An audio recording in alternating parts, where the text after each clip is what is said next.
Hello, am I audible or visible? Confirm me, then class continue करते हैं। जल्दी सभी लोग ज्वाइन कीजिए फटाफट। जल्दी आ जाओ सभी, जल्दी से फटाफट, बिना देरी किए हुए जल्दी आइए सभी लोग। चलिए, वेरी गुड। आगे सभी लोग क्लास कंटिन्यू करें। आवाज आ रही है प्रॉपर? चलिए, वेरी गुड। चलिए, ओके।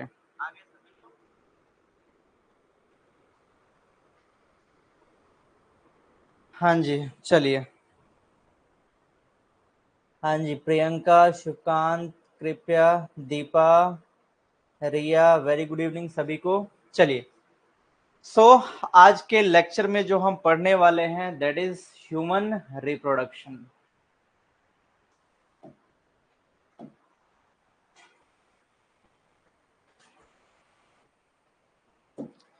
हाँ जी, गुड इवनिंग सभी का। स्वागत है आपका आज के हमारे लेक्चर में, जिसमें आज हम पढ़ने वाले हैं ह्यूमन रिप्रोडक्शन, और हम जो चैप्टर स्टार्ट करेंगे दैट इज ह्यूमन रिप्रोडक्शन। ठीक है, देखिए, हमने टोटल दो चैप्टर हमने फिनिश कर लिए। एक था हमारा रिप्रोडक्शन इन ऑर्गेनिज्म, जिसमें मैंने आप लोगों को बतलाया हुआ था कि जो रिप्रोडक्शन इन ऑर्गेनिज्म है वो नीट में वो नहीं आने वाला है, वो स्पेशली सिर्फ बोर्ड के लिए ही था। उसके बाद जो आगे हम चल रहे हैं फुल्ली नीट पैटर्न पे चल रहे हैं, जिससे कि आपको बोर्ड के साथ साथ आपको नीट में भी कोई दिक्कत ना हो। तो बहुत ही सुंदर तरीके से, बहुत ही अच्छे तरीके से मैंने आपको sexual reproduction in flowering plant finish करवा दिया। यानी कि हम ओवरऑल दो चैप्टर फिनिश कर चुके हैं। अभी हम तीसरा चैप्टर अपना स्टार्ट करने जा रहे हैं, जिसका नाम है ह्यूमन रिप्रोडक्शन। क्लियर है जी? जिसका नाम है ह्यूमन रिप्रोडक्शन। Human reproduction. तो ये जो हमारा चैप्टर है ह्यूमन रिप्रोडक्शन, उसमें हम जिन जिन टॉपिक्स के बारे में पढ़ेंगे उसके बारे में हम थोड़ा सा जान लेते हैं। जो सबसे पहला टॉपिक होगा वो होगा हमारा मेल रिप्रोडक्टिव सिस्टम। क्लियर? जो सबसे पहला टॉपिक होगा वो होगा मेल रिप्रोडक्टिव सिस्टम, जिसमें मैं आपको बहुत डीपली पढ़ाने वाला हूं कि मेल रिप्रोडक्टिव सिस्टम क्या होता है, उनमें कौन कौन सी चीजें होती है, उसमें स्पर्म का फॉर्मेशन कैसे होता है, जो मेल रिप्रोडक्टिव सिस्टम में जो जो चीजें होती है उनका फंक्शन क्या है, सभी के बारे में हम बहुत ही सुंदर तरीके से, बहुत ही डीप में जानेंगे इस टॉपिक में, that is male reproductive system. उसके बाद जो हम दूसरा टॉपिक पढ़ेंगे वो होगा फीमेल रिप्रोडक्टिव सिस्टम। यानी कि फीमेल रिप्रोडक्टिव सिस्टम में क्या क्या चीजें होती हैं, उनका अलग अलग फंक्शन क्या है, उसके बारे में जो हम पढ़ेंगे वो पढ़ेंगे हम मेल रिप्रोडक्टिव सिस्टम में। उसके बाद जो हम थर्ड टॉपिक पढ़ेंगे वो होगा गैमीटोजेनेसिस। ठीक है, गैमीटोजेनेसिस। इसके बारे में मैंने रिप्रोडक्शन इन ऑर्गेनिज्म में कुछ पॉइंट मैंने बतला दिया हुआ था कि गैमीटोजेनेसिस क्या होता है। The process of formation of gamete is known as gametogenesis. यानी कि गैमीट के फॉर्मेशन की प्रक्रिया को बोलते हैं गैमीटोजेनेसिस। मेल के अंदर जो गैमीट बनता है जिसको बोलते हैं स्पर्म, जिसको हिंदी मीडियम वाले जो 9th-10th में हिंदी मीडियम से पढ़े हुए होंगे उसको जानते होंगे शुक्राणु के नाम से। और वहीं यदि बात करें कि फीमेल में कौन सा गैमीट होता है, तो फीमेल में होता है ओवम, यानी कि अंडाणु। तो मेल के अंदर शुक्राणु कैसे बनता है, फीमेल के अंदर फीमेल के बॉडी में अंडाणु कैसे बनता है, इसके फॉर्मेशन का प्रोसेस क्या है, वो हम पढ़ेंगे गैमीटोजेनेसिस वाले टॉपिक में।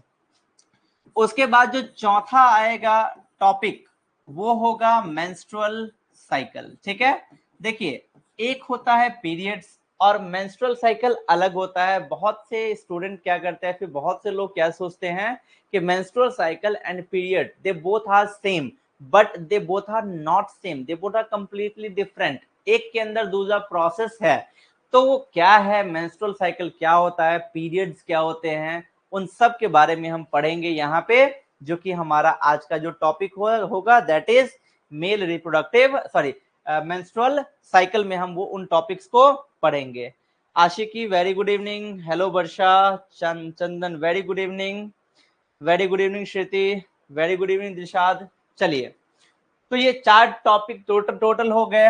उसके बाद जो हम पढ़ेंगे फर्टिलाइजेशन, ठीक है, उसके बाद जो हम टॉपिक पढ़ेंगे फर्टिलाइजेशन, यानी कि मेल रिप्रोडक्टिव सिस्टम हमने पढ़ लिया, फीमेल रिप्रोडक्टिव सिस्टम हमने पढ़ लिया, मेल के अंदर स्पर्म कैसे बनता है, फीमेल के अंदर ओवम कैसे बनता है वो हमने पढ़ लिया, मेंस्ट्रुअल साइकिल पढ़ लिया कि फीमेल में पीरियड्स कैसे होते हैं, कौन कौन से मंथ में क्या क्या चीजें, सॉरी कौन कौन से दिन में क्या क्या चीजें होती है, ये जब हमने पढ़ लिया तो उसके बाद बचा क्या, यानी कि मेल के अंदर स्पर्म और फीमेल के अंदर ओवम बन गया, ठीक है।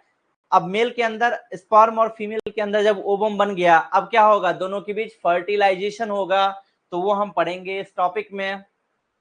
उसके बाद हम पढ़ेंगे pregnancy and embryonic development, pregnancy and embryonic development, यानी कि अब जब प्रेगनेंसी हो गई, ठीक है, अब जब प्रेगनेंसी हो, सॉरी अब जब फर्टिलाइजेशन हो गया, तो अब जाहिर सी बात है कि फीमेल क्या होगी, प्रेग्नेंट।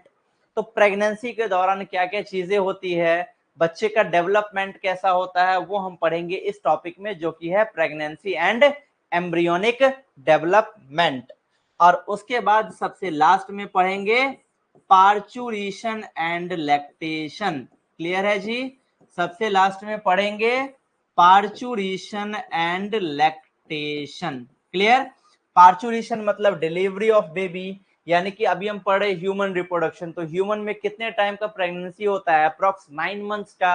तो जब 9 महीने का प्रेगनेंसी कंप्लीट हो जाएगा, तो उसके बाद क्या होगा, बच्चे की डिलीवरी होगी, जिसको बोलते हैं पार्चुरेशन। और पार्चुरेशन के बाद क्या होगा, जो मम्मा होगी वो अपने बच्चे को दूध पिलाएगी, मिल्क पिलाएगी, जिसको बोलते हैं लैक्टेशन। तो ये जो चैप्टर है हमारा ह्यूमन रिप्रोडक्शन, इसमें हम इन सारे चीजों को बड़े ही सुंदर ढंग से फिगर के साथ, एनिमेशन के साथ हम इसको कवर करने वाले हैं। तो बिना देरी किए हुए चलते हैं हम आज के अपने टॉपिक पे, जो कि है आज का topic male reproductive system. Clear, जो कि है हमारा आज का टॉपिक मेल रिप्रोडक्टिव सिस्टम। सबसे पहले तो सबसे पहले तो रिप्रोडक्शन के बारे में मैंने बतलाया हुआ था कि रिप्रोडक्शन क्या होता है। रिप्रोडक्शन एक ऐसा प्रोसेस है जो इनेबल करता है अगले जनरेशन को, यानी कि जो इंश्योर करता है कि भैया अब रिप्रोडक्शन हो गया तो अब अगला जनरेशन आएगा, यानी कि अब अगले जनरेशन, अगली पीढ़ी आएगी। साथ ही साथ पढ़े ह्यूमन रिप्रोडक्शन, तो ह्यूमन में मैंने बतलाया हुआ था कि ह्यूमन में किस टाइप का रिप्रोडक्शन होता है।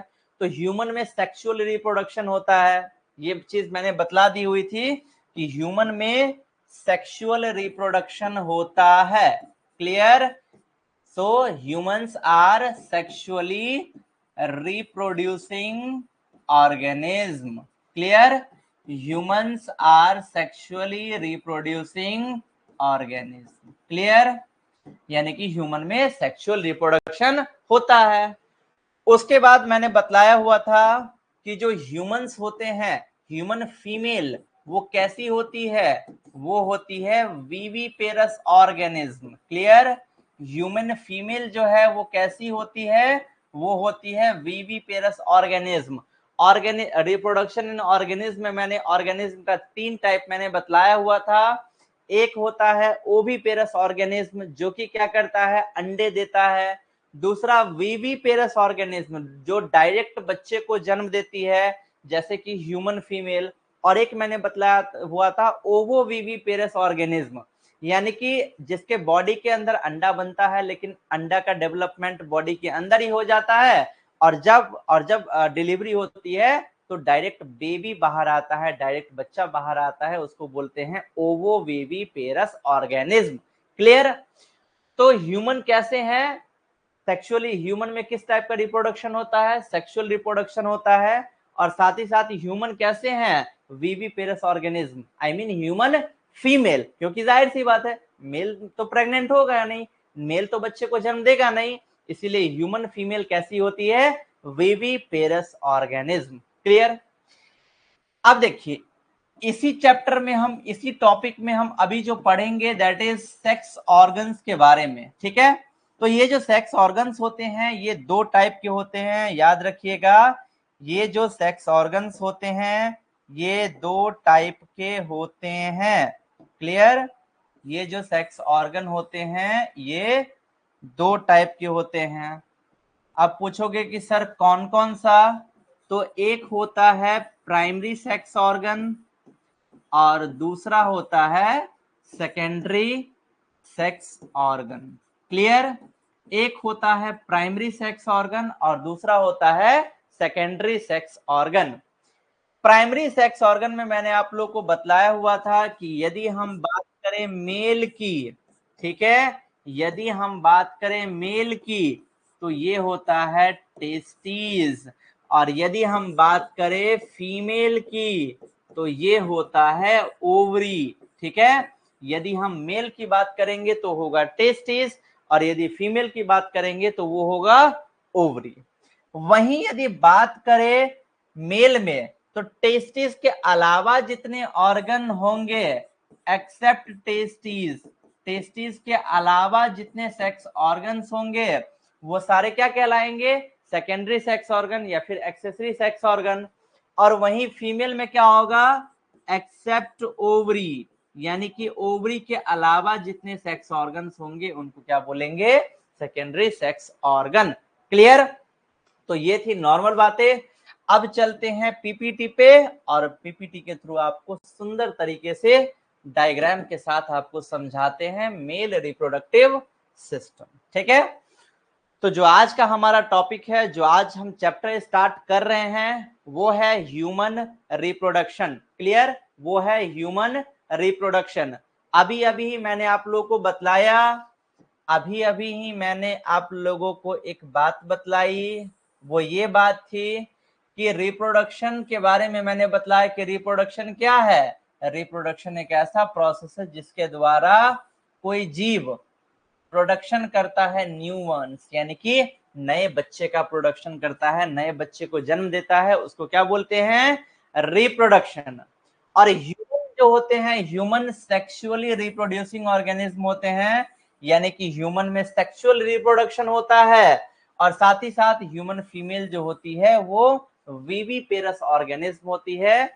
बिकॉज ह्यूमन फीमेल जो होती है वो विविपेरस ऑर्गेनिज्म होती है बिकॉज वो डायरेक्ट बच्चे को जन्म देती है, क्लियर, बिकॉज वो डायरेक्ट बच्चे को जन्म देती है। और इस ह्यूमन रिप्रोडक्टिव सिस्टम में दो टाइप का, एक होता है मेल रिप्रोडक्टिव सिस्टम और एक होता है फीमेल रिप्रोडक्टिव सिस्टम। तो जो हम आज के टॉपिक में कवर करने वाले हैं वो है मेल रिप्रोडक्टिव सिस्टम। कुछ इस टाइप का होता है मेल रिप्रोडक्टिव सिस्टम, ठीक है, कुछ इस टाइप का होता है मेल रिप्रोडक्टिव सिस्टम, जिसको आप बोल दो मेल जेनिटल ऑर्गन बोल दो, ठीक है, मेल प्राइवेट पार्ट बोल दो, आप कुछ भी बोल दो, that is male reproductive system. इसी के बारे में आज हम डीप जानने वाले हैं, इसी के बारे में हम पढ़ने वाले हैं, क्लियर। चलिए देखिए यहाँ पे देखिए क्या लिखते हैं ये भाई साहब, तो ये भाई साहब जो लिखते हैं उसको हम एक बार देख लेते हैं। देखिए ये है मेल रिप्रोडक्टिव सिस्टम, क्लियर, दिख रहा होगा आपको यहाँ पे फिगर, मेल रिप्रोडक्टिव सिस्टम। अब इसको समझने का तरीका देखिए, मैंने क्या बतलाया कि मेल के अंदर होता है प्राइमरी सेक्स ऑर्गन जिसको बोलते हैं टेस्टिस, ठीक है, ये है टेस्टिस जो कि एक जोड़ी प्रेजेंट होता है। तो देखिए मेल रिप्रोडक्टिव सिस्टम में टेस्टिस पेयर्ड है, यानी कि एक जोड़ी टेस्टिस प्रेजेंट होता है। अब देखिए जो वो टेस्टिस होता है ना, अंडे के आकार का जो टेस्टिस होता है, ये दो टेस्टिस होता है और ये बैग लाइक, बैग के जैसे स्ट्रक्चर में, जैसे मान लीजिए कि ये है, ठीक है, ये बैग है और इसके अंदर क्या होगा, टेस्टिस प्रेजेंट होता है, क्लियर, ये बैग है, इसी के अंदर टेस्टिस प्रेजेंट होता है। तो टेस्टिस जिसके अंदर प्रेजेंट होता है उसको बोलते हैं स्क्रॉटम, क्या बोलते हैं, स्क्रोटम। ठीक, अब क्वेश्चन ये आता है कि जो टेस्टिस है, क्वेश्चन ये आता है कि जो टेस्टिस है वो स्क्रोटम में ही क्यों प्रेजेंट होगा। ये जो टेस्टिस है ये इस स्क्रोटम के अंदर ही क्यों प्रेजेंट होगा, चूंकि जो स्क्रोटम होता है, स्क्रोटम के अंदर एक सेल प्रेजेंट होता है। ठीक है, चूंकि जो स्क्रोटम होता है, इस स्क्रोटम के अंदर एक सेल प्रेजेंट होता है जिसका नाम है डार्टोस सेल। क्लियर, जिसका नाम है डार्टोस सेल। वो क्या करता है, हमारे बॉडी के टेम्परेचर को 2 से 2.5 डिग्री सेल्सियस कम करके रखता है।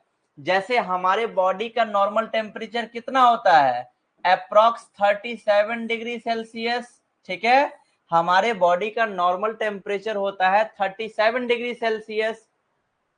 और इस टेम्परेचर पे मेल के बॉडी में स्पर्म का फॉर्मेशन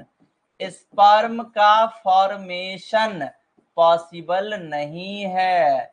इस टेम्परेचर पे स्पर्म फॉर्मेशन नहीं हो सकता है। स्पर्म के फॉर्मेशन के लिए इससे कम टेम्परेचर चाहिए। ठीक है, तो यदि टेस्टिस स्क्रोटम में नहीं रहेगा, नॉर्मली बॉडी पार्ट में जैसे इधर रहेगा, यदि एब्डोमिनल कैविटी में रहेगा, यानी कि पेट वाले कैविटी में रहेगा, उसके आसपास रहेगा, तो बॉडी का टेम्परेचर कितना होगा, 37 डिग्री सेल्सियस, जिसके कारण स्पर्म का फॉर्मेशन नहीं बन पाएगा। जब स्पर्म का फॉर्मेशन ही नहीं हो पाएगा तो जाहिर सी बात है कि नया जनरेशन नहीं आ पाएगा। तो वो जो डार्टोज सेल होता है जो कि स्क्रोटम के अंदर प्रेजेंट होता है, वो डार्टोज सेल स्क्रोटम के अंदर के टेम्परेचर को 2 से 2.5 डिग्री सेल्सियस कम करके रखता है। ठीक है, वो जो डार्टोज सेल होता है वो स्क्रोटम के टेम्परेचर को 2 से 2.5 डिग्री कम करके रखता है। इसीलिए टेस्टिस कहां पे प्रेजेंट होता है, स्क्रोटम में। क्लियर, टेस्टिस कहां पे प्रेजेंट होता है, स्क्रोटम में। तो देखिए टेस्टिस के अंदर बना स्पर्म, अब स्पर्म जो है वो इस वॉस डिफरेंस, हालांकि आगे और स्ट्रक्चर, क्लियर स्ट्रक्चर बताएंगे उसमें और अंदर का पार्ट बताएंगे, तो यहां से वो वॉस डिफरेंस के थ्रू आ जाता है कहां पे, इजैकुलेटरी डक्ट में, और इजैकुलेटरी डक्ट से होते हुए इधर आता है और पेनिस वाले पार्ट में चला जाता है। देखिए ये वाला जो पार्ट है, ये वाला, इसको बोलते हैं पेनिस। क्लियर, ये वाला जो पार्ट है जिसको बोलते हैं पेनिस। क्लियर, अब देखिए यहां पे आपको दिख रहा होगा भैया, ये डायग्राम देख लीजिए। देखिए तो यहां से आ गया। अब देखिए यहां पे मैंने क्या बतलाया टेस्टिस के बारे में, टेस्टिस से स्पर्म को लेके जा रहा है वॉस डिफरेंस। ठीक है, उसके बाद आगे जब आ रहा है तो वहीं पे होता है यूरिनरी ब्लेडर। ठीक है, यूरिनरी ब्लेडर, इसी यूरिनरी ब्लेडर के अंदर में यूरिन स्टोर होता है, पेशाब जो स्टोर होता है यहीं पे स्टोर होता है। क्लियर, ये पेशाब जो स्टोर होता है वो उसी यूरिनरी ब्लेडर में स्टोर होता है। यदि हम बात करें सेमिनल वेसाइकल की, ठीक है, सेमिनल वेसाइकल की बात करें तो ये सेमिनल फ्लूइड बनाता है। अब पूछोगे सर सेमिनल फ्लूइड क्या होता है, तो देखिए मेल और फीमेल के बीच में जब सेक्सुअल इंटरकोर्स हो रहा होता है उस टाइम मेल के रिप्रोडक्टिव सिस्टम से फीमेल के रिप्रोडक्टिव सिस्टम में जो जाता है उसको बोलते हैं सीमेन। ठीक है, सीमेन इट मींस वीर्य। क्लियर, अब ये जो सीमेन होता है इसमें 2 चीजें होती है, एक तो होता है स्पर्म। क्लियर, एक होता है स्पर्म और दूसरा होता है सेमिनल फ्लूइड। क्लियर, एक होता है स्पर्म और दूसरा होता है सेमिनल फ्लूइड।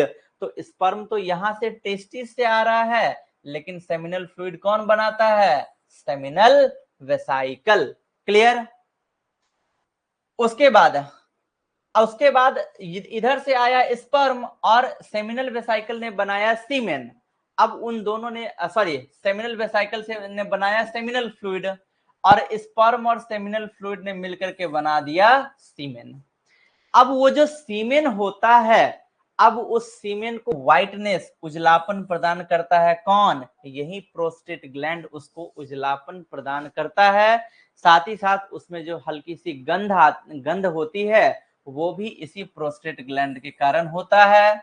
उसके बाद ये इस पेनिस वाले पार्ट में आएगा, ठीक है। और ये अंदर वाला दिख रहा है, ये है यूरेथ्रा। जैसे 11th में पढ़े हुए होगे ना कि फेरिंग्स कॉमन पाथवे होता है फूड एंड एयर दोनों के लिए, ठीक है। जो फेरिंग्स होता है वो फूड एंड एयर दोनों के लिए कॉमन पाथवे होता है, वैसे ही ये यूरेथ्रा कॉमन पाथवे होता है सीमेन एंड यूरिन के लिए। यानी कि सीमेन भी इधर से ही रिलीज होता है और यूरिन यानी कि पेशाब भी इधर से ही रिलीज होता है। क्लियर? ग्लांस पेनिस, पेनिस का जो आगे वाला भाग जो होता है उसको बोलते हैं ग्लांस पेनिस, और पेनिस के ऊपर में जो स्किन का लेयर होता है उसको बोलते हैं फोर स्किन। उसको क्या बोलते हैं भाई? Four skin. और यहाँ पे जो एक बल्बो यूरेथ्रल ग्लैंड बच गया था, इसका काम होता है कि ये सीमेन को चिपचिपाहट प्रदान करता है। क्लियर? तो देखिए यहाँ पे मेल रिप्रोडक्टिव सिस्टम में मैंने क्या बतलाया कि इसमें जो प्राइमरी सेक्स ऑर्गन है वो है टेस्टिस, और टेस्टिस एक जोड़ा यानी कि पेयर्ड प्रेजेंट होता है। और एक्सेसरी ग्लैंड यानी कि सेकेंडरी सेक्स ऑर्गन कौन कौन से हैं? सॉरी, एक्सेसरी डक्ट यानी कि सेकेंडरी सेक्स ऑर्गन कौन कौन से हैं? तो टेस्टिस के अलावा रेटी टेस्टिस हो गया, वॉस इफ्रेंस हो गया, एपिडिडाइमिस हो गया, वॉस डिफरेंस हो गया, ये सब क्या है? सेकेंडरी सेक्स ऑर्गन, या फिर आप बोल सकते हो एक्सेसरी डक्ट। क्लियर? अब देखिए यहां पे एक्सेसरी ग्लैंड, मैंने 3 एक्सेसरी ग्लैंड बतलाया। एसी एयर कंडीशनिंग मत समझना, एक प्रोस्टेट ग्लैंड, एक है सेमिनल वेसाइकल, और एक है बल्बो यूरेथ्रल ग्लैंड। ये तीनों क्या है? ये तीनों हैं मेल के अंदर के एक्सेसरी ग्लैंड, जो कि रिप्रोडक्शन के प्रोसेस में मेल की मदद करते हैं। क्लियर? और जो एक्सटर्नल जेनिटेलिया, एक्सटर्नल का मतलब बाहरी और जेनिटेलिया का मतलब सेक्स ऑर्गन, तो मेल में क्या है external genitalia? Penis. Clear? Male में एक्सटर्नल जेनिटेलिया क्या है? तो वो है पेनिस। और एक्सेसरी ग्लैंड कौन कौन से? Prostate gland. और याद रखिएगा प्रोस्टेट ग्लैंड एक ही होता है, ये बड़ा ही इंपॉर्टेंट क्वेश्चन है। प्रोस्टेट ग्लैंड सिंगल होता है, पेयर्ड नहीं होता है। सेमिनल वेसाइकल 2 होते हैं यानी कि पेयर्ड, और काउपर्स ग्लैंड भी 2 होते हैं यानी कि पेयर्ड। और इसी काउपर्स ग्लैंड का दूसरा नाम है बल्बो यूरेथ्रल ग्लैंड। इस चीज को याद रखिएगा। क्लियर? यहां तक कोई डाउट है? यहां तक कोई डाउट है? आगे बढ़े या फिर इसमें कुछ और समझाना है? जल्दी बताइए फटाफट से। प्रियंका, शुभकांत, कृपया, दीपा, रिया, आशा की, वर्षा, चंदन, श्रुति, दिलशाद, सुरेश, किसी को कुछ पूछना है? मनीष, या आगे बढ़े? किसी को कुछ पूछना है या आगे बढ़े? कोई डाउट? ओके चलिए, ओके सब क्लियर है। तो ये भी वही वाला पार्ट है, ठीक है। उसी को और थोड़ा सा क्लियर ढंग से यहाँ पे बतला दिया है। क्लियर? उसी को यहाँ पे क्लियर ढंग से बतला दिया है कि ये है टेस्टिस, और टेस्टिस होता है स्क्रोटम के अंदर में। टेस्टिस से स्पर्म आता है एपिडिडाइमिस में, वहां से जाता है वॉस डिफरेंस में, वहां से यूं ऐसे करके आता है कहां पे? इजैकुलेटरी डक्ट में। यहीं पे होता है सेमिनल वेसाइकल, और यही जो सेमिनल वेसाइकल है ये बनाता है सेमिनल फ्लूइड, और सेमिनल फ्लूइड स्पर्म के साथ मिलकर के बनाता है सीमेन। उसके बाद वो सीमेन कहाँ पे आएगा? इस यूरेथ्रा के थ्रू आएगा कहाँ पे? पेनिस में, और पेनिस के द्वारा वो कहाँ पे चला जाएगा? फीमेल रिप्रोडक्टिव सिस्टम में। कहाँ पे चला जाएगा? फीमेल रिप्रोडक्टिव सिस्टम में। चलिए अब आगे बढ़ते हैं हम अगले स्लाइड की ओर। तो देखिए ये स्लाइड भाई साहब क्या कहते हैं, गौर से ध्यान दीजिएगा, इस पे थोड़ा सा इंपॉर्टेंट है। अभी जो मैंने बतलाया वही लाइन यहाँ पे भी आपको मिलेंगे, ठीक। ये था टेस्टीज, ये जो अंडा के शेप में दिख रहा है ये था टेस्टीज, और टेस्टीज जिस पाउच के अंदर में है इस पाउच को बोलते हैं स्क्रोटम, ठीक है। टेस्टिस में बनेगा स्पर्म, फिर वो जाएगा कहाँ पे, एपिडिडाइमिस में, और वहां से वॉस डिफरेंस ये मैंने अभी अभी आपको बतलाया। क्लियर। अब देखिए मनीष बोल रहे हैं मेल में इनफर्टिलिटी किसके कारण होता है। मनीष भाई आप जब भी क्वेश्चन पूछते हो कुछ टेढ़ा ही पूछते हो, यानी कि जिसका अभी कोई मतलब ही नहीं है। इनफर्टिलिटी टॉपिक ही है, इनफर्टिलिटी टॉपिक ही पढ़ाना है, वो पढ़ाएंगे रिप्रोडक्टिव हेल्थ में, ठीक है। फिलहाल ये पढ़िए। तो देखिए ये वाला जो टेस्टिस है, ये वाला जो टेस्टिस है इसी का स्ट्रक्चर मैं थोड़ा सा यहाँ पे बना करके आपको समझाता हूं, जिससे कि आपको और आसानी होगी समझने में। क्लियर। चलिए बड़े प्यार से आपको एक स्ट्रक्चर यहाँ पे बना करके दिखलाता हूं।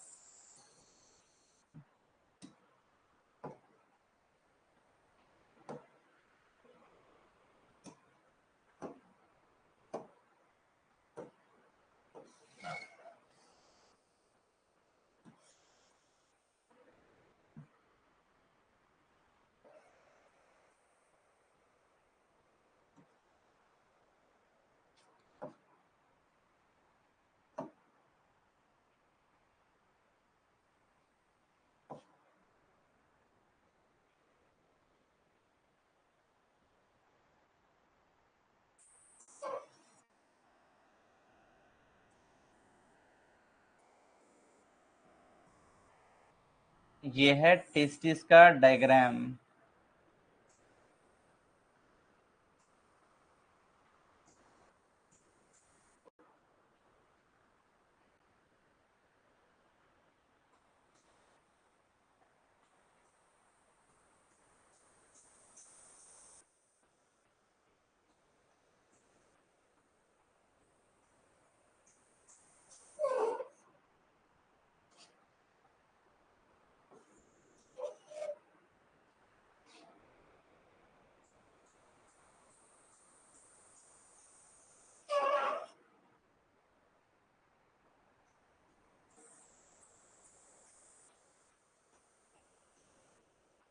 हाँ जी देखिए कुछ इस तरीके का होता है टेस्टिस का डायग्राम, बिल्कुल अंडाकार का शेप का, ठीक है। आप भी ऐसे अंडाकार पूरा प्रॉपर बनाइएगा। देखिए ये जो डायग्राम मैंने यहाँ पे बनाया ये है टेस्टिस का डायग्राम, ठीक है। ये है टेस्टिस का डायग्राम। यही एक पेयर टेस्टिस यानी कि एक जोड़ी टेस्टिस हर एक मेल के अंदर प्रेजेंट होता है। क्लियर। तो देखिए ये जो टेस्टिस का ये वाला पोर्शन है, ठीक है, इसको बोलते हैं टूनिका एल्बुजिनिया। क्लियर है।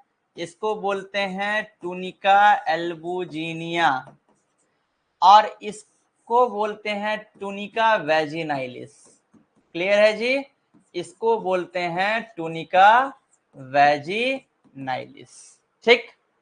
अब देखिए जो टेस्टिस होता है ना, टेस्टिस के अंदर का जो स्पेस है ये बटा हुआ होता है टोटल 250 कंपार्टमेंट में। जैसे बॉगी होता है ना, बहुत सारा बॉगी, वैसे ही ये भी बटा हुआ होता है बहुत से कंपार्टमेंट में, अप्रॉक्स 250 कंपार्टमेंट में। क्लियर। तो ये जो टेस्टिस होता है, टेस्टिस के अंदर का जो मास है, टेस्टिस के अंदर का जो स्पेस है ये बटा हुआ होता है 250 कंपार्टमेंट में, और इसी कंपार्टमेंट का नाम है टेस्टिक्युलर लोब्यूल। क्लियर। ये जो कंपार्टमेंट है इसी कंपार्टमेंट का नाम है टेस्टिक्युलर लोब्यूल। टोटल 250 कंपार्टमेंट होते हैं, ठीक है, टोटल 250 कंपार्टमेंट होते हैं। अब यही जो टेस्टिक्युलर लोब्यूल है, इसी के अंदर प्रेजेंट होता है सेमिनिफेरस ट्यूब्यूल। क्लियर? यही जो टेस्टिक्युलर लोब्यूल है, यही जो टेस्टिक्युलर लोब्यूल है, इसी के अंदर प्रेजेंट होता है सेमिनिफेरस ट्यूब्यूल।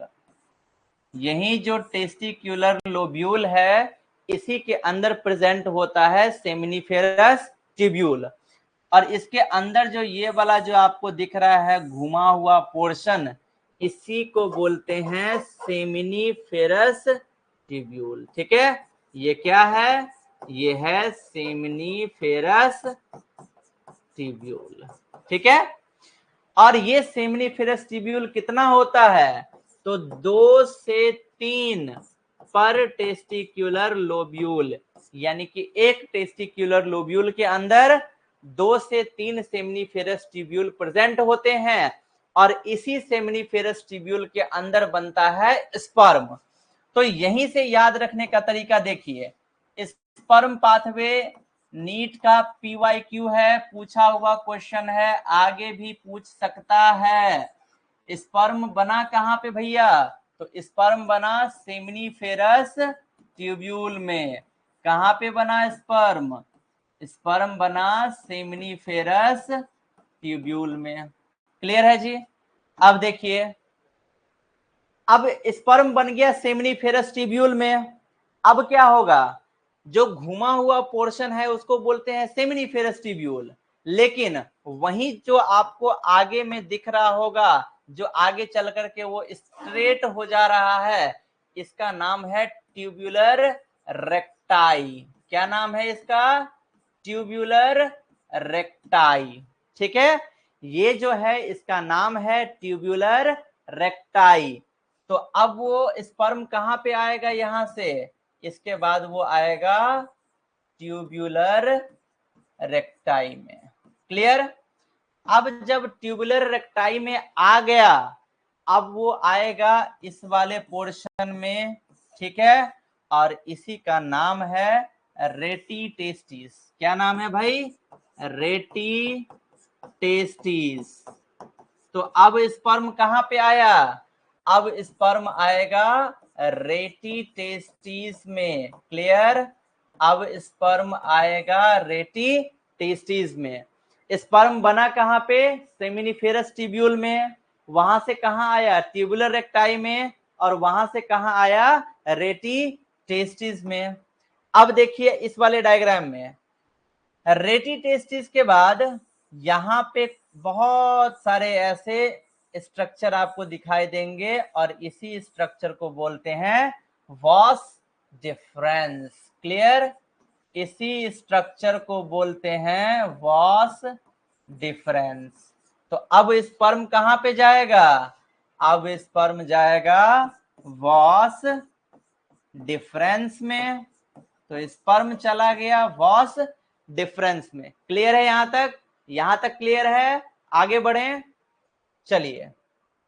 अब वॉस डिफरेंस के बाद ये वाला जो स्ट्रक्चर आपको दिख रहा है, ये वाला स्ट्रक्चर, इस स्ट्रक्चर का नाम है एपिडिडाइमिस। क्या नाम है भाई? एपिडिडाइमिस। और एपिडिडाइमिस के 3 पार्ट होते हैं। ऊपर वाले को बोलते हैं हेड, बीच वाले को बोलते हैं मिडिल वाला पार्ट, और सबसे लास्ट वाले पार्ट को बोलते हैं टेल वाला पार्ट। क्लियर? जो सबसे लास्ट वाला पार्ट है, इस लास्ट वाले पार्ट को बोलते हैं टेल वाला पार्ट। क्लियर?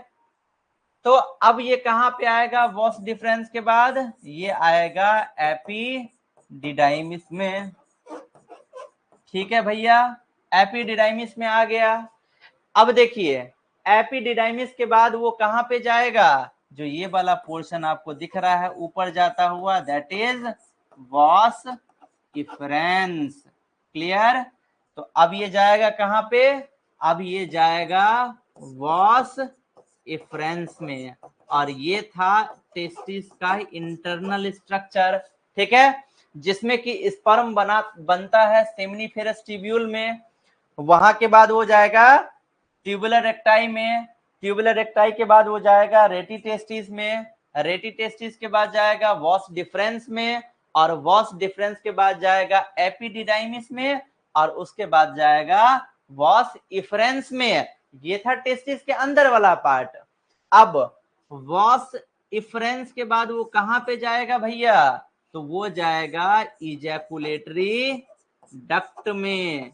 क्लियर, कहां पे जाएगा, इजैकुलेटरी डक्ट में, और इजैकुलेटरी डक्ट से वो जाएगा यूरेथ्रा में, ठीक है, और यूरेथ्रा के बाद वो जाएगा कहां पे, पेनिस में, और पेनिस के अंदर ही वैसे यूरेथ्रा वाला भी पोर्शन होता है, और पेनिस का जो होल होता है, पेनिस के ऊपर में जो छेद होता है छोटा सा, जहां से पेशाब या फिर सीमेन वीर्य निकलता है, उसको बोलते हैं external urethral orifice. Clear, external urethral orifice, और इसी एक्सटर्नल यूरेथ्रल ओरिफिस से कहां चला जाएगा, आउटसाइड द बॉडी, यानी कि बॉडी के बाहर। क्लियर, तो ये है स्पर्म पाथवे, और ये याद रखिएगा ये एक MVVI क्वेश्चन है, चाहे आपके बोर्ड के पॉइंट ऑफ व्यू से हो या फिर आपके नीट के पॉइंट ऑफ व्यू से हो, ये बहुत इंपॉर्टेंट है, इस चीज को मत भूलिएगा। स्पर्म पाथवे आपसे करेक्ट सीक्वेंस वो पूछ देगा। यहां तक क्लियर है, यहां तक ऑल क्लियर है, एक बार कंफर्म कीजिए, फिर आगे बढ़ते हैं। शुभकांत, आशा की, आशुतोष, चंदन, श्रुति, MD दिलशाद, सुरेश, प्रियंका, यहां तक क्लियर है। वर्षा, कृपया, दीपा, रिया, मनीष, क्लियर है यहां तक, आगे बढ़े, आगे बढ़े, बताइए, फिर कंटिन्यू करते हैं।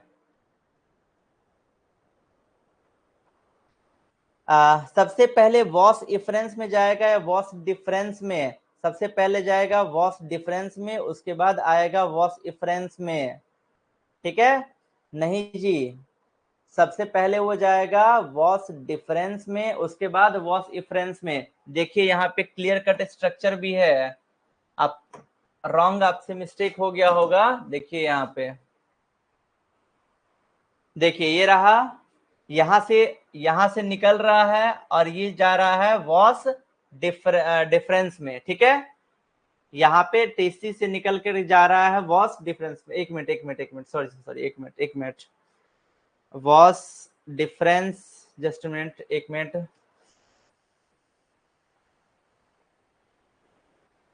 ओ sorry, I am so sorry, देखिए ये ऊपर वाला, देखिए डिफरेंस का मतलब ही होता है नीचे, ठीक है, डिफरेंस का मतलब ही होता है नीचे, और इफरेंस का ऊपर, लिखने मुझे मिस्टेक हो गया थोड़ा सा, ठीक है, तो देखिए यहाँ पे ये ऊपर जा रहा है, तो ये है वॉस इफरेंस, नॉट डिफरेंस, ठीक है, जस्ट मिनट, हेड, और ये है वॉस,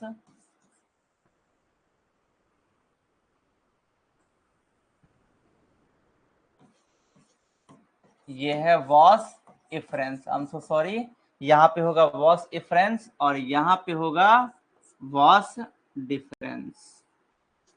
क्लियर, वॉस डिफरेंस, सबसे पहले होगा वॉस इफरेंस और बाद में होगा वॉस डिफरेंस।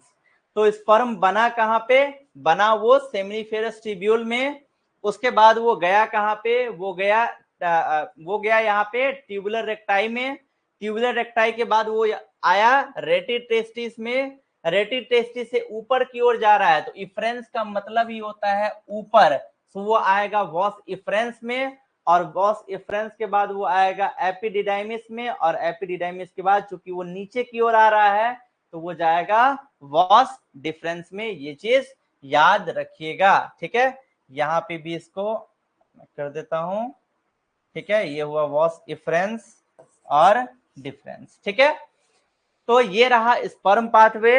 जो कि सेमिनिफेरस ट्यूब्यूल से ट्यूबुलर रेक्टाई से रेटी टेस्टिस, वहां से वॉस इफ्रेंस, वहां से एपिडिडाइमिस, वहां से vas deferens, then ejaculatory duct, उसके बाद यूरेथ्रा, उसके बाद पेनिस, और पेनिस में होता है छोटा सा होल, छेद, जिसको बोलते हैं एक्सटर्नल यूरेथ्रल ओरिफिस, और उसके थ्रू आउटसाइड द बॉडी, यानी कि बॉडी के बाहर। क्लियर? यहां तक क्लियर है? ओके है? आगे बढ़े, जल्दी से बताइए। बहुत गर्मी है भाई, पूरा भीग गया, टी शर्ट पूरा भीग गया, जल्दी से बताओ। क्लियर है यहां तक? यहां तक ओके है? आगे बढ़े। प्रियंका, वर्षा, कृपया, दीपा, रिया, मनीष, शुभकांत, आशा की, आशुतोष, चंदन, श्रुति, दिलशाद, सुरेश, मनोहर, अमित, यहां तक ओके है? क्लियर है? चलिए, ओके ओके, धन्यवाद। ओके, चलिए। सो अब आते हैं अपने, coming back to the PPT. आप देखिए,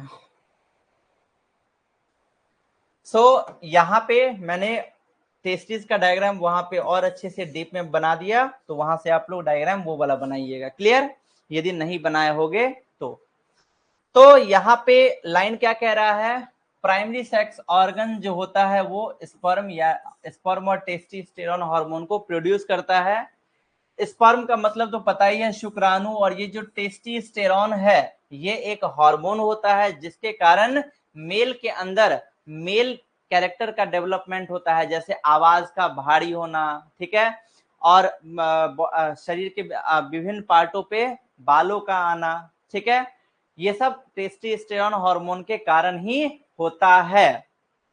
देखिए, डेवलपमेंट ऑफ टेस्टिस की यदि बात करेंगे, ठीक है, डेवलपमेंट ऑफ टेस्टिस की यदि बात करेंगे कि टेस्टिस का जो डेवलपमेंट होता है वो किस में होता है, तो टेस्टिस का डेवलपमेंट एक्चुअली होता है कहां पे? एब्डोमेन में, ठीक है, यानी कि पेट वाले हिस्से में टेस्टिस का डेवलपमेंट। जब बच्चा प्रेगनेंसी में होता है, जब बच्चा मतलब कि जब बच्चा अपनी माँ के पेट में होता है, उसी दौरान जब वो 3 से चौथे महीने का होता है, तभी उस बच्चे के एब्डोमेन में टेस्टिस बन जाता है। लेकिन जब बच्चा 8वें महीने का होता है, ठीक है, जब बच्चा 8वें महीने का होता है पेट में ही, उस टाइम वो नीचे आ जाता है कहां पे? स्क्रोटल सैक में, यानी कि स्क्रोटम में। किसके द्वारा? इंग्वानल कैनाल के द्वारा, ठीक है, यानी कि जो टेस्टिस को जो एब्डोमिनल कैविटी से जोड़ता है, ठीक है, जैसे मान लीजिए ये वाला टेस्टिस है, तो ये जो कैनाल है, इसी कैनाल को बोलते हैं इंग्वानल कैनाल। क्लियर? इसी कैनाल को बोलते हैं इंग्वानल कैनाल। तो एब्डोमेन वाले रीजन से इसी रास्ते से होते हुए टेस्टिस कहां पे आ जाता है? स्क्रोटम में। क्यों? क्योंकि बॉडी के टेम्परेचर से 2 से 2.5 डिग्री सेल्सियस टेम्परेचर कम होता है स्क्रोटम का, इसीलिए टेस्टिस कहां पे आ जाता है? स्क्रोटम में। चूंकि स्पर्म के फॉर्मेशन के लिए, यानी कि स्पर्मेटोजेनेसिस के लिए हमारे बॉडी के नॉर्मल टेम्परेचर से 2 से 2.5 डिग्री सेल्सियस टेम्परेचर कम होना चाहिए, तभी स्पर्म का फॉर्मेशन पॉसिबल है, अदरवाइज स्पर्म का फॉर्मेशन नहीं हो पाएगा। इसीलिए वो जो टेस्टिस होता है ना, वो टेस्टिस बनता है एब्डोमेन में, लेकिन जैसे ही बच्चा 8 महीना का होता है माँ के गर्भ में, उसी के दौरान उसके बच्चे के एब्डोमेन से टेस्टिस कहां पे आ जाता है? स्क्रोटम में। क्लियर? चलिए अगला पॉइंट देखिए। अगला पॉइंट क्या कहते हैं ये भाई साहब, ठीक है, each testis is oval in shape. अभी भी मैंने बतलाया था कि जो टेस्टिस होता है, टेस्टिस के यदि शेप की बात करेंगे तो वो अंडाकार शेप का होता है। टेस्टिस के लेंथ की बात करेंगे तो 4 से 5 सेंटीमीटर लेंथ होता है लंबाई, और टेस्टिस की चौड़ाई होती है 2 से 3 सेंटीमीटर। जितने टेस्टिस होते हैं, यानी कि मेल के बॉडी में जो 2 टेस्टिस होते हैं, दोनों टेस्टिस में, हर एक टेस्टिस में 250 टेस्टिकुलर लोब्यूल होता है। अभी भी मैंने डायग्राम में बतलाया हुआ था। और एक टेस्टिक्युलर लोब्यूल में 1 से 3 सेमिनिफेरस ट्यूब्यूल प्रेजेंट होते हैं, अभी मैंने बतलाया हुआ था। जो seminiferous tubule is lined internally with spermatogenic cell, यानी कि जो सेमिनिफेरस ट्यूब्यूल होता है वो स्पर्मेटो, उसके अंदर जो होता है वो स्पर्मेटोजेनिक सेल्स पाए जाते हैं। कौन कौन से? एक होता है स्पर्मेटोगोनियल सेल या फिर जिसको बोलते हैं मेल जर्म सेल, और दूसरा सर्टोली सेल। ठीक है, इसमें एक सेल का नाम और नहीं दिया है। देखिए, जो सेमिनिफेरस ट्यूब्यूल होता है ना भाई, इस सेमिनिफेरस ट्यूब्यूल, अभी मैंने क्या बतलाया हुआ था, टेस्टिस के अंदर ये सेमिनिफेरस ट्यूब्यूल, तो ये जो सेमिनिफेरस ट्यूब्यूल हैं इनके पास 3 सेल पाए जाते हैं, याद रखिएगा 3 सेल। एक सेल जिनका नाम है स्पर्मेटोगोनियल सेल, जो कि क्या करते हैं, स्पर्म बनाते हैं। दूसरे सेल होते हैं सर्टोली सेल, जिसको सपोर्टिंग सेल भी बोला जाता है। इसका काम क्या होता है कि जो स्पर्म बन चुका है उसको नॉरिशमेंट प्रोवाइड करना, उसको नॉरिशमेंट प्रोवाइड करवाने का काम किसका होता है, सर्टोली सेल का। क्लियर?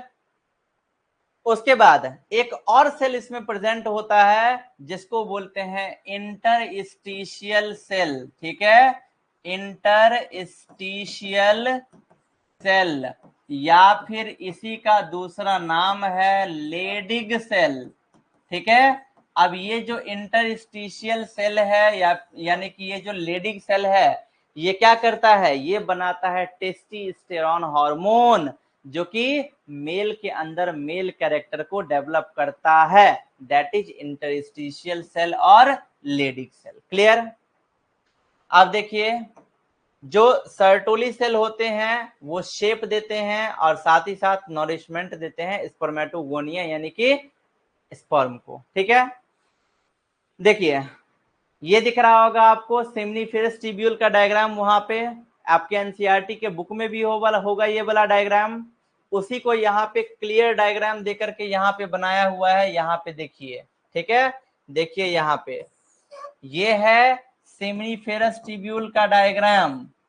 इसमें देखिए, इसमें है स्पर्मेटोगोनियम यानी कि स्पर्मेटोगोनियल सेल जो कि स्पर्म बनाएगा।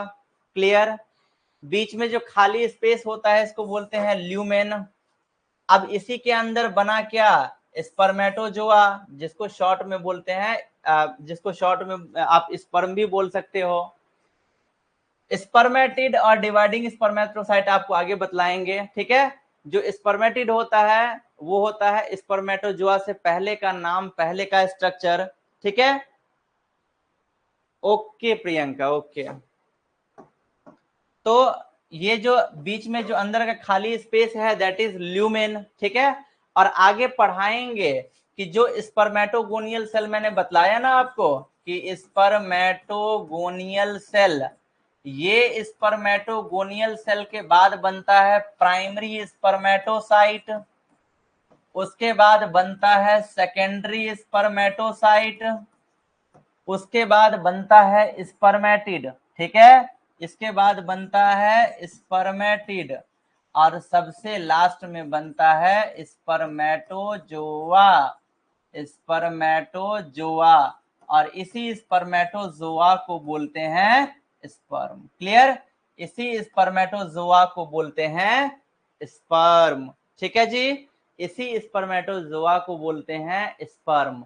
तो ये वाला है डिवाइडिंग स्पर्मेटोसाइट यानी कि जो बन रहा है ये वाला स्टेज, उसके बाद वाला ये है स्पर्मेटिड, और सबसे लास्ट में बन जाता है स्पर्मेटोजोआ, और इसी के बीच में होता है सर्टोली सेल जो कि उसको नॉरिशमेंट देता है, और साइड में प्रेजेंट होता है इंटरस्टिशियल सेल जो कि टेस्टोस्टेरोन हार्मोन को सेक्रीट करता है। तो अब देखिए यहाँ पे, the region outside the seminiferous tubule interstitial space contain, यानी कि जो सेमिनिफेरस ट्यूब्यूल के बाहर में जो स्पेस होता है जिसको बोलते हैं इंटरस्टिशियल स्पेस, वहां पे क्या क्या होती है, छोटे छोटे ब्लड वेसल होते हैं, इंटरस्टिशियल सेल होता है जिसको लेडिक सेल बोलते हैं, अभी जो मैंने बतलाया, साथ ही साथ कुछ इम्यूनोलॉजिकल कॉम्पिटेंट सेल होते हैं, यानी कि जो उसको इम्यून सिस्टम प्रदान करते हैं। अभी मैंने ये बतला ही दिया कि जो लेडिक सेल होता है, यानी कि जो इंटरस्टिशियल सेल होता है, वो क्या सेक्रेट करता है, एंड्रोजन, यानी कि टेस्टोस्टेरोन हार्मोन, जो कि मेल कैरेक्टर के लिए रिस्पॉन्सिबल होता है। क्लियर? अब आइए देखिए, सेम वही कहानी जो आपने सुनी अभी अभी कुछ देर पहले मेरी जुबानी। क्या सुनी आपने मेरी जुबानी? आपने कुछ मेरी जुबानी ये सुनी कि ये था टेस्टिस के अंदर, यहाँ पे मैंने दिखलाया हुआ था कि ये है सेमिनिफेरस ट्यूब्यूल। ठीक है, सेमिनिफेरस ट्यूब्यूल के बाद था ट्यूबुलर रेक्टाई, उसके बाद था रेटिटेस्टिस के बाद था वॉस एफ्रेंशिया, उसके बाद था ये वाला है एपिडिडाइमिस। ठीक है, उसके बाद बतलाए हुए थे कि एपिडिडाइमिस का ये है हेड वाला पोर्शन। ठीक है, ये है मिडिल वाला पोर्शन और ये वाला है टेल वाला पोर्शन, तो टेल ऑफ एपिडिडाइमिस। ठीक है, ये एपिडिडाइमिस का बॉडी है, ये टेस्टिस का आउटर लेयर है। ठीक है, और यही जो टेस्टिस से जुड़ा हुआ होता है ब्लड वेसल से, स्पर्मेटिक कॉर्ड सबसे जुड़ा हुआ होता है। तो एक्सेसरी डक्ट यानी कि सेकेंडरी सेक्स ऑर्गन जो मेल में थे, कौन कौन सा, रेटिटेस्टिस। रेटिटेस्टिस किसको, इर्रेगुलर कैविटी, जो खाली खाली देख रहे हो, यहाँ पे कैविटी, यहाँ पे कैविटी, यहाँ पे, यानी कि एक साथ नहीं है, अलग अलग जगह पे है, अलग अलग तरीके से, लिए इर्रेगुलर कैविटी। वॉस इफ्रेंशिया क्या था, वॉस इफ्रेंशिया देखिए, ये वाला वॉस इफ्रेंशिया ऊपर की ओर जो जा रहा था, तो सीरीज ऑफ फाइन ट्यूब्यूल, यानी कि फाइन मतलब अच्छा खासा पतला पतला जो ट्यूब्यूल होता है उसका सीरीज, देख रहे हो यहाँ पे बहुत सारा सीरीज है, that is series of fine tubule. जो एपिडिडाइमिस था, एपिडिडाइमिस का काम होता है, ये क्या करता है, टेस्ट स्पर्म को थोड़ी देर के लिए स्टोर करता है, और ये पॉइंट आपके लिए एमबीबीआई है, याद रखिएगा, ये क्वेश्चन पूछा हुआ है नीट में भी और बोर्ड के लिए भी ये चीज इंपॉर्टेंट है। एपिडिडाइमिस का काम क्या होता है कि ये थोड़ी देर के लिए स्पर्म को स्टोर करता है। क्लियर है जी? क्लियर है? थोड़ा सा बोर तो नहीं हो रहे होगे, ह्यूमन रिप्रोडक्शन है, लेकिन 2 मिनट का ब्रेक दे देते हैं आप लोग को भी। ठीक है, चलिए 2 मिनट का ब्रेक देते हैं, फिर स्टार्ट करते हैं। क्लियर? तब तक आपको कोई बात हो तो आप पूछ सकते हो, आपको कोई बात हो, तब तक कुछ बात करनी हो, कुछ पूछना हो, कुछ बोलना हो तो बोलिए। 2 मिनट का ब्रेक है भाई, 2 मिनट का ब्रेक है, जल्दी से पूछ लो।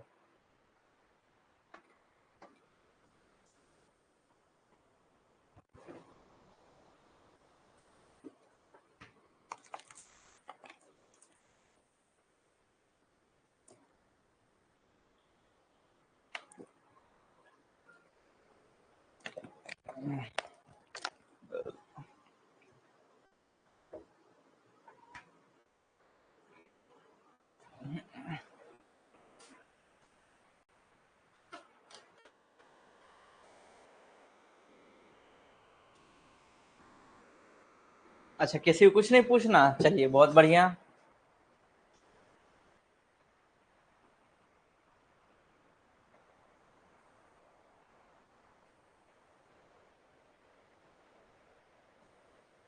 Fifty seconds left.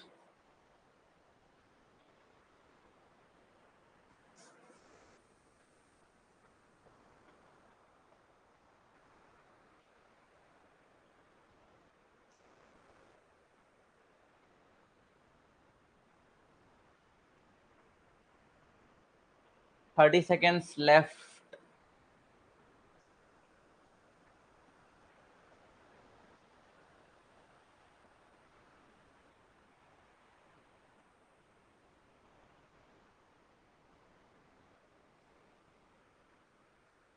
Okay boss. 10, 9, 8, 7, 6, 5, 4, 3, 2, 1, tata bye bye. चलो बेल बज गई, ये बतला दिए, याद रखिएगा, ये इंपॉर्टेंट है, ये चीज बहुत बार पूछा हुआ है। और साथ ही साथ वॉस डिफरेंस, ये सब क्या है, मेल के एक्सेसरी डक्ट या फिर इसी को आप बोल सकते हो secondary sex organ in male. Clear, याद रखिएगा, ये चीज इंपॉर्टेंट है। उसके बाद सेम वही कहानी जो मैंने अभी अभी आपको बतलाई, sperm pathway, conduction of sperm through accessory duct, यानी कि सेकेंडरी सेक्स ऑर्गन्स के द्वारा स्पर्म का कंडक्शन यानी कि स्पर्म पाथवे। तो मैंने बतलाया कि स्पर्म बनता कहाँ पे है, वो बनता है सेमिनिफेरस ट्यूब्यूल में, वहां से वो आता है रेटी टेस्टिस में, उसके बाद वॉस इफ्रेंसिया, उसके बाद एपिडिडाइमिस, उसके बाद वॉस डिफरेंस, उसके बाद इजैकुलेटरी डक्ट, उसके बाद यूरेथ्रा और सबसे लास्ट में यूरेथ्रल मीटस या फिर एक्सटर्नल यूरेथ्रल ओरिफिस, उसके थ्रू वो चला जाता है बॉडी से बाहर। क्लियर, चलिए आगे देखिए, ये पॉइंट भाई साहब क्या कह रहे हैं, the urethra receives duct of prostate and Cowper gland and passes through the penis, यानी कि ये जो यूरेथ्रा होते हैं ये प्रोस्टेट ग्लैंड और काउपर ग्लैंड दोनों का ही डक्ट यूरेथ्रा में आकर के मिलता है। और ये जो यूरेथ्रा होते हैं ये कहाँ पे पास करते हैं, किसके द्वारा पास करते हैं, तो ये पास करते हैं पेनिस के द्वारा। क्लियर, तो ये बात याद रखिएगा। ठीक, एक्सेसरी डक्ट, अभी अभी मैंने आपको बतलाया कि जो एक्सेसरी डक्ट होते हैं वो टोटल 3 एक्सेसरी डक्ट होते हैं। एक है सेमिनल वेसाइकल, अब पेयर, याद रखिएगा मैंने बतलाया। प्रोस्टेट ग्लैंड एक ही होता है, काउपर्स ग्लैंड या फिर बल्बो यूरेथ्रल ग्लैंड एक पेयर होता है ये भी।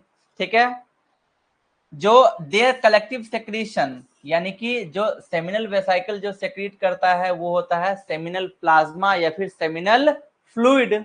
इसी सेमिनल फ्लूइड में भरपूर मात्रा में फ्रक्टोज होता है, कैल्शियम होता है और एंजाइम्स होते हैं। अभी अभी मैंने ये भी बतला ही दिया कि सेमिनल फ्लूइड या फिर सेमिनल प्लाज्मा स्पर्म के साथ मिलकर के बनाते हैं सीमेन, ये मैंने अभी आपको बतला ही दिया। हम बात करते हैं सेमिनल प्लाज्मा यानी कि सेमिनल फ्लूइड के फंक्शन की। तो ये क्या करता है, ये क्या करता है, हेल्प फॉर ट्रांसपोर्टिंग स्पर्म, यानी कि जो स्पर्म होते हैं इसी सेमिनल फ्लूइड के अंदर में होते हैं, जो कि और यही सेमिनल फ्लूइड यानी कि यही सेमिनल प्लाज्मा क्या करता है, स्पर्म को दूसरे जगह तक ले जाने में मदद करता है। इसी के द्वारा न्यूट्रिएंट्स का भी सप्लाई होता है इस स्पर्म में। साथ ही साथ ये जो है ये यूट्रस के एसिडिटी को एल्कलिनिटी, यानी कि जो फीमेल के रिप्रोडक्टिव सिस्टम की बात करें तो फीमेल के रिप्रोडक्टिव सिस्टम का मीडियम होता है एसिडिटी, यानी कि एसिडिक मीडियम होता है। तो यदि वहां पे सेमिनल फ्लूइड नहीं जाएगा, यदि वहां पे अकेला स्पर्म जाएगा, तो वहां पे क्या होगा कि स्पर्म जो है वो किल हो सकता है, मर सकता है, और ये जो सेमिनल फ्लूइड है उसको बचा करके रखता है उस एसिडिटी से। जो कॉपर्स ग्लैंड का जो सेक्रीशन होता है वो पेनिस को लुब्रिकेशन प्रदान करते हैं। ठीक, secretion of epididymis, was difference और सेमिनल वेसाइकल, और साथ ही साथ प्रोस्टेट ग्लैंड, इनका जो सेक्रीशन होता है ये स्पर्म को मैचुरेशन देते हैं और साथ ही साथ उसको मोटिलिटी प्रदान करते हैं, गतिशीलता प्रदान करते हैं, जो कि आगे बढ़ सकता है, जो कि मूव कर सकता है, जो कि फीमेल के रिप्रोडक्टिव सिस्टम में यानी कि बाहर से अंदर तक जा सकता है। तो वो स्पर्म को मोटिलिटी और मैचुरेशन कौन प्रदान करता है, epididymis, was difference, seminal vesicle और प्रोस्टेट ग्लैंड के सेक्रेशंस। क्लियर, उसके बाद सबसे एक्सटर्नल जेनिटेलिया जो था मेल में, यानी कि सबसे बाहरी पोर्शन क्या था, पेनिस। ठीक है, यही वाला जो पेनिस है, यही वाला पेनिस, ये क्या है, external genitalia. Copulatory organ, copulation का मतलब होता है सेक्स, यानी कि फिजिकल रिलेशन, शारीरिक संबंध, ठीक। अब बहुत इसके अंदर में होते हैं इरेक्टाइल टिश्यू। बहुत बार मैंने आप लोग कुछ, यदि जो ऑफलाइन वाले होंगे उनको मैंने बतलाया भी हुआ था और अभी बतला देता हूं कि जो उसके अंदर होता है इरेक्टाइल टिश्यू, ठीक है। जब भी कोई मेल किसी फीमेल के बारे में कुछ सोचता है या फिर अपने माइंड में कुछ अजीब अजीब तरीके की इमेजिनेशन करता है, लाइक सेक्सुअल इंटरकोर्स वाला, तो उस टाइम मेल का जो पेनिस है वो खड़ा हो जाता है और हाइट भी उसकी थोड़ी सी बढ़ जाती है। क्यों? क्योंकि उस टाइम हमारा पैरासिम्पैथेटिक नर्वस सिस्टम हाई हो जाता है, जिसके कारण मेल के इरेक्टाइल टिश्यू में, मेल के अंदर जो टिश्यू होता है, मेल के इरेक्टाइल टिश्यू में क्या होता है, जब भी कोई मेल किसी फीमेल के बारे में कुछ गलत सोचता है या फिर उसके माइंड में कुछ सेक्सुअल टाइप कुछ बातें चल रही होती है, तब उसका जो इरेक्टाइल टिश्यू है, इस इरेक्टाइल टिश्यू में ब्लड का सर्कुलेशन, तो तब क्या होता है कि हमारा पैरासिम्पैथेटिक नर्वस सिस्टम हाई हो जाता है, जिसके कारण पेनिस के अंदर में ब्लड का सर्कुलेशन तेज हो जाता है और इसका साइज जो है वो बड़ा हो जाता है और ये खड़ा हो जाता है, ठीक है। यानी कि ये जो पेनिस का साइज है वो बड़ा हो जाता है, मोटा हो जाता है और सेक्सुअल इंटरकोर्स के लिए रेडी हो जाता है। Clear? When spongy tissue is filled with blood, the penis erect. It facilitate any insemination, ठीक है। और जैसे ही पेनिस इरेक्ट हो जाता है, यानी कि खड़ा हो जाता है, तो उसके कारण क्या होता है, यानी कि ये किस केस में अपना साइज बढ़ाएगा, ये उसी केस में अपना साइज बढ़ाएगा जब क्या होगा कि कुछ सेक्सुअल इंटरकोर्स टाइप कुछ हो रहा होगा, तो उसी टाइम क्या होता है, इंसेमिनेशन, यानी कि मेल के रिप्रोडक्टिव सिस्टम से, मेल के पेनिस से स्पर्म का निकलना, दैट इज इंसेमिनेशन। और पेनिस का जो बढ़ा हुआ जो भाग होता है, कोनिकल शेप होता है, उसको बोलते हैं ग्लांस पेनिस, और उसके ऊपर एक स्किन का लेयर होता है जिसको प्रीपियस या फिर फोरस्किन कहते हैं। Clear? That is all about your human reproduction, ठीक है। तो अब इसकी जरूरत नहीं है क्योंकि आप लोग को पता ही है। जो लोग अभी तक भी ज्वाइन नहीं किए हो, आपके कोई फ्रेंड सर्कल में हो, ठीक है, जो कि कहीं पे भी ऑफलाइन पढ़ रहे हो या फिर नहीं पढ़ रहे हो, तो आप उनको सजेस्ट कर सकते हो कि ओनली 799 में उनको पूरे 1 साल की पढ़ाई मिलेगी टिल नीट के एग्जाम तक, ठीक है। फुल बोर्ड के साथ साथ नीट की प्रिपरेशन वहां पे करवाएंगे, लाइव क्लास मिलेगा, रिकॉर्डेड क्लासेस मिलेगी, टेस्ट सीरीज मिलेगी, टेस्ट मिलेंगे, उनका वीडियो सॉल्यूशन मिलेगा, बोर्ड का गेस्ट क्वेश्चन आंसर मिलेगा, प्रीवियस ईयर क्वेश्चन बैंक, सारा का सारा यहाँ पे मिलेगा। तो ये था हमारा आज का टॉपिक, जिसका नाम था ह्यूमन रिप्रोडक्शन, और फाइनली हमने फिनिश कर लिया आज का अपना टारगेट। क्लियर? अब बताइए, अब किसी को कोई डाउट, कोई समस्या कुछ पूछनी हो तो आप पूछ सकते हैं। बहुत गर्मी है, पूरा टी शर्ट भीग गया है भाई, मेहनत करो, ठीक है। मेहनत नहीं करोगे तो कुछ नहीं होगा। देख रहे हो, इतनी गर्मी में टी शर्ट भिंगा के आप लोगों के लिए मेहनत कर रहा हूँ, रिजल्ट नहीं आएगा तो फिर उसका कोई फायदा नहीं होगा। ज्यादा बोलना भी अच्छी बात नहीं है, आप लोग खुद बड़े हो गए हो, बहुत बार बोल लिया, बहुत आपको समझा लिया प्यार से, बहुत मोटिवेट भी किया, हर चीज। यदि अभी भी आप लोग नहीं मानोगे, अभी भी आप लोग नहीं अच्छे से पढ़ोगे, तो अपने करियर के जिम्मेवार आप खुद होगे। जो स्टूडेंट पढ़ता है उसको डाउट आता है, यदि आप लोग को डाउट नहीं आ रहा, इन द सेंस आप लोग को शायद टॉपर हो आप लोग, ठीक है, सभी के सभी टॉपर हो, तो कोई भी डाउट ही नहीं आ रहा है। मैंने पहले ही बताया हुआ है आप लोगों को कि जो मैं पढ़ाता हूँ वो नोट कर लो, हैंड रिटेन नोट बनाओ प्रॉपर। नोट बनाने के बाद आप एनसीईआरटी करो, आपके ऐप में भरपूर क्वेश्चंस दिए गए हैं, क्वेश्चन प्रैक्टिस करो। जब आप पढ़ लेते हो तो उसके बाद टेस्ट सीरीज दो, ठीक है। टेस्ट दे के देखो कि आप कितने पानी में हो, यदि नहीं करोगे तो इसके जिम्मेवार आप खुद ही होगे। अभी बताओ, यहाँ तो कोई डाउट, किसी को कुछ पूछना है कुछ भी तो पूछ सकते हो, फिर हम सेशन एंड करेंगे और अगला जो हमारा सेशन होगा उसमें हम पढ़ेंगे फीमेल रिप्रोडक्टिव सिस्टम। बताइए, यहाँ तक कोई डाउट है? Have any doubt? Priyanka, Asha की, चंदन, आशुतोष, शुभकांत, रिया, दीपा, वर्षा, दिलशाद, मनीष। हाँ जी मनीष, क्या डाउट है बताइए, कुछ डाउट है तो बतलाइए।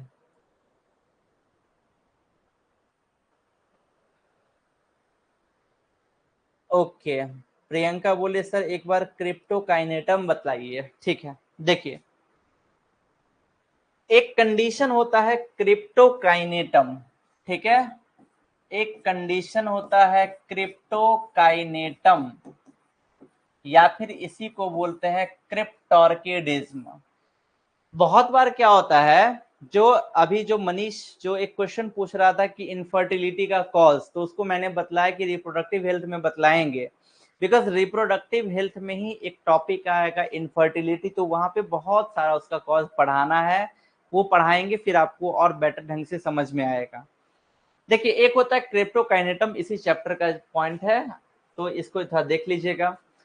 क्रिप्टोकाइनेटम किसको बोलते हैं, अभी अभी मैंने क्या बतलाया हुआ था कि जो मेल का जो टेस्टिस है, वो जब बच्चा पेट में ही होता है 3 से 4 महीने का होता है, तभी उसके बॉडी में टेस्टिस बन जाते हैं।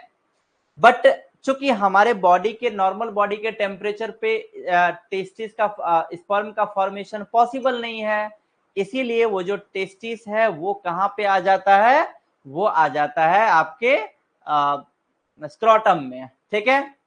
चूंकि स्क्रोटम के अंदर प्रेजेंट होते हैं डार्टोस सेल, जो कि स्क्रोटम के अंदर के टेम्परेचर को 2 से 2.5 डिग्री सेल्सियस कम करके रखते हैं, क्लियर। इसीलिए वो टेस्टिस जो है वो एब्डोमेन से आ जाता है, कहाँ पे, वो आ जाता है टेस्टिस में। बहुत केसेस ऐसे होते हैं जहां पे क्या होता है कि जो वो टेस्टिस है वो स्क्रोटम में नहीं आ पाता है, एब्डोमिनल कैविटी में ही रह जाता है, उसी कंडीशन को बोलते हैं क्रिप्टोकाइनेटम। अब क्या होगा, जो टेस्टिस है वो एब्डोमेन में ही रह गया, स्क्रोटम में नहीं आ पाया, उस पाउच में नहीं आ पाया, जिसके कारण क्या होगा, स्पर्म का फॉर्मेशन नहीं होगा, और जिसके कारण मेल जो है वो पापा नहीं बन पाएगा, ठीक है।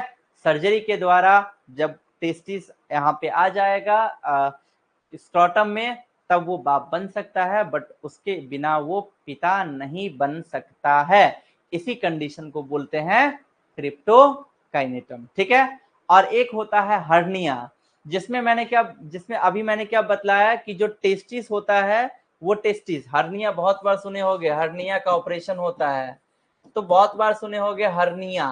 तो उसमें क्या होता है कि जब टेस्टिस एब्डोमिनल कैविटी से स्क्रोटम में आता है, तो वो जो इंग्वानल कैनाल है बाद में बंद हो जाता है, ठीक है।